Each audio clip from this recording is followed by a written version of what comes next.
Welcome to a very sunny but a very windy Bangor in Northern Ireland.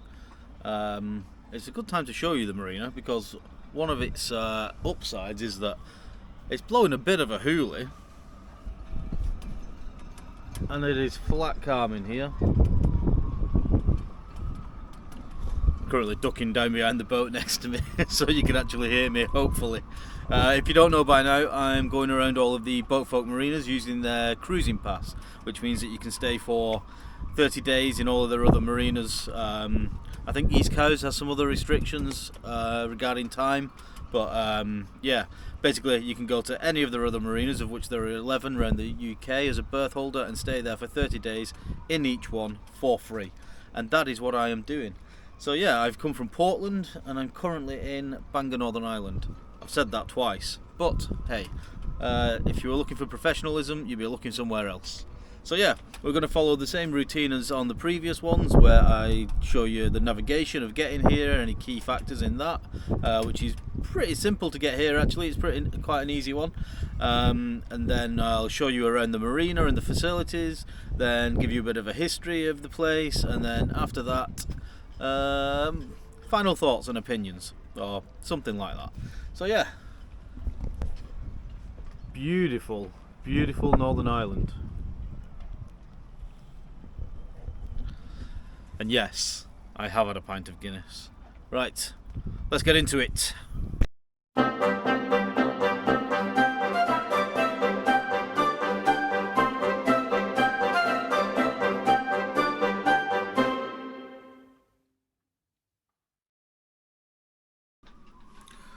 Do me a favour and watch this video.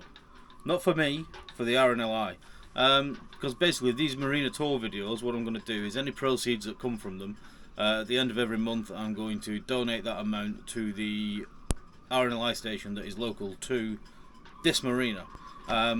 So, have a watch, keep watching, and those few minutes you have to spend looking at adverts and listening to this stupid fool are going to make money to help our amazing volunteers that save lives at sea all the time. Yeah, let's get into the tour. Okay, so Bangor is in Northern Ireland. That is the bit of Ireland that is near the top, I believe. It's actually over on the northwest corner near Belfast, and there is the marina. As you can see, it's very well protected between two breakwaters. Better to see on the satellite view. Here we can see the outer harbour and the inner harbour. This is where the lifeboat station is. And then we have the fuel pontoon and the offices in this area here. Moving on. Zooming back out. You will see that it's quite a busy shipping area is this sound here. There's a lot of ferries and other marine traffic in and out, so it bears keeping a watchful eye out. If you're approaching from the south, you will have to decide whether you're going to go in through under the islands or around the top of them. Both have their challenges. This is called the Donaghadee Sound, if I'm pronouncing that right. That's the way that I went in because I had the tide ever so slightly in my favour. It was about slack water. Strong tidal currents through up that way, so you need to be on the ball with your timing on that one. Or alternatively, you can go around the top, but there are areas of rough water around there as well. Heading from the north, it's pretty simple really, apart from having to cross the shipping lanes, and then obviously you can just dart straight across in from good old Scotland if you want to. Just going back to the marina itself, it's worth noting just how close it is to Belfast, literally just along the coast here, and bang, you're right in the middle of Belfast. The Titanium Museum, bloody Titanium, Titanic Museum, stuff like that is all over there. God, I'm rubbish. Right, let's look at some actual. Let's look at the marina. Once you come around the breakwater into the outer harbour, you'll be presented with the entrance to the inner harbour, and what you need to watch out for is this post right here. That's a starboard lateral marker, so you need to stay around the far side of that. All right, enough gas bagging. Let's fly you around the place, give you a look. show you the pontoons, and I will get back to you when the music stops.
All right, one last little look from the boss's office upstairs here, overlooking the marina. You can see the fuel pontoon just passing to the right there. It's got a pretty good system here for the fuel. So for a start, you don't actually need any staff there to do it. It's actually a 24-hour fuel pontoon. Just rock straight up to it here in the boat. Stick your card in. 2 minutes later, well, not even 2 minutes. Seconds later, you're dispensing your own fuel straight into the doodad. No drama, no hassle. Anytime, day or night. Great little system. So I guess it's time for my opinion for what that's worth. So I get asked a lot now that I've done a lot of marinas, like which are my favourite ones and stuff like that. So obviously Portland's my favourite. I live here. But Bangor makes it into the top three. Sometimes it's number 2, sometimes it's number 3, depending on how I'm feeling. The people are just fantastic, and you'd sort of think, oh well, it's a marina. At the very minimum, the facilities should be all right, and the staff should be good. But honestly, having stayed at some marinas around the UK, that is not always the case. Don't take that for granted. Luckily, not the Boatfolk ones. It has been so far. So the town itself, so many places to get stuff to eat, to have a beer, things to see. As I say, you've got what's it just down the road, Belfast. You can go look at the Titanic Museum, all the rest of it. Absolutely fantastic. There's actually a regeneration project about to happen in the harbour area, where they're going to build like old cafes and stuff like that. So that'll be fantastic. They're putting on a electric foiling ferry that will go between the harbour entrance, the harbour area, the outer harbour, and Belfast in like just a few minutes. Runs completely off electric, charges either end or whatever. Fantastic. Who do I think this suits? Well, one of the main things about Bangor is it's bloody cheap. It's about half the price of other Boatfolk marinas, which to somebody like me is a massive draw. So if you're sort of, I don't know, a young sailing couple or something like that, I'd be a berth holder at Bangor. Don't tell anyone I'm telling you this, because it's a bit of a workaround. I'd be a berth holder at Bangor. I'd spend summer sailing in the Western Isles of Scotland or circumnavigating Ireland or whatever. Do that in the summer. You can have Rue Marina as a base. You can stay there for up to 30 days for nothing to go up and yonder. You could dart across to Conway, stuff like that. All with Bangor as the base. Then get back in winter, put your feet up, do some remote working, or get a little local job or something like that. So yeah, I think that'd be a massive appeal for me. I'm not doing that because I live in Portland now, but if I didn't, Bangor is probably where I'd live. Bangor up north. Sometimes it's number one, sometimes it's number two. I don't know. We'll see. But yeah, it's a superb place, superb area in general. I mean, Ireland's just beautiful, isn't it? I think maybe the next trip that I do might be a circumnavigation of Ireland. So I'll probably be back in Bangor in a few months maybe. But we'll see. We'll see what happens. So yeah, that's the video. I hope you enjoyed it. As I say, I'm promoting the cruising pass for Boatfolk, which means that if you're a berth holder, an annual berth holder in one of their marinas, you can stay in any other one of their marinas for up to 30 days in each. Not just 30 days spread between them, 30 days in each, which is what I've been doing. So yeah, great stuff. Thank you for watching. The team cat is there. Say hello. No.